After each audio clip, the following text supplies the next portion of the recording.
Umalma si Senador Alan Peter Cayetano sa sinabi ni NBI Director Melvin Matibag na iimbestigahan nila ang mga anomalya umano sa pagpapagawa ng sports complex na ginamit sa 2019 Southeast Asian Games. Sabi ni Cayetano na nooy SEA Games Organizing Committee Chairman, tila iniisa-isa raw sila sa Senate Minority. Balitang hatid ni John Consulta.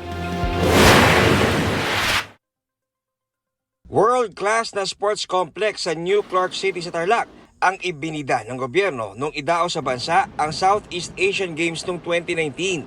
Kasama rito ang Codron na sinindihan bilang hudyat ng simula ng palaro. Sinabi ni NBI Director Melvin Matibag, balak ng ahensyang imbestigahan ang pasilidad.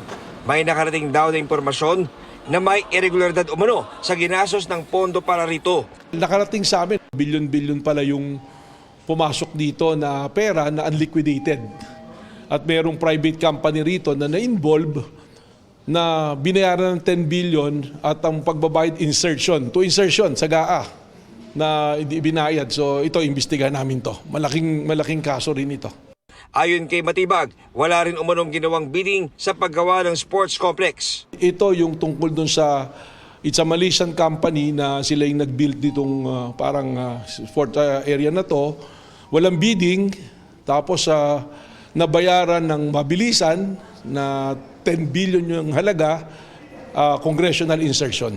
Kasama sa sisilipin ng NBI ay ang Codron na nagkakahalaga ng 45 million pesos ayon sa organizing committee kung saan naging chairman si ngayoy Senator Alan Peter Cayetano. Walang pinangalanan si Matibag pero sa pagpapatuloy ng impeachment trial, inalmahan ni Cayetano ang mga sinabi ng NBI Director. Mukhang misfire. Bakit? Yung sinasabi niyang infrastructure na walang bidding, first of all, the procurement law has many modes of procurement. So don't make it appear sa public na just because walang bidding, may anomalya na to. Ayon kay Cayetano, walang anomalya sa pag-host ng Pilipinas sa SEA Games noong 2019. Hindi rin daw pwede noon makialam sa insertion si Cayetano dahil hindi siya bahagi ng Senado o Kamara noon.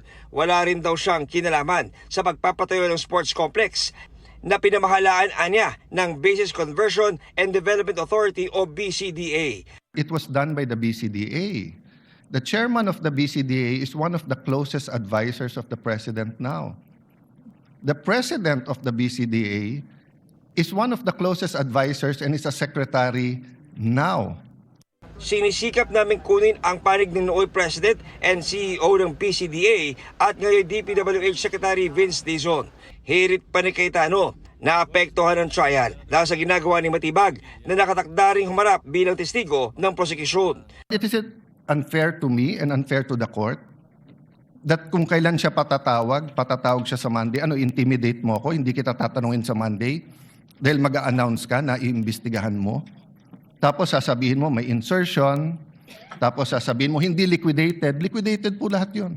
A marites accusation towards me that affects this court because I am now a senator judge.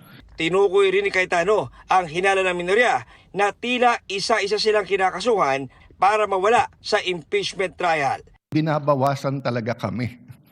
Iniisa-isa. Even yung mga vlogger na malapit sa administrasyon, sabi, 2 down, 3 down, may kasunod na. Unang-una, hindi naman ako nakikipagbakayan sa kanya. I'm always respectful to everybody, especially to the member of the Senate. It so happens siguro na siya involved dito, no?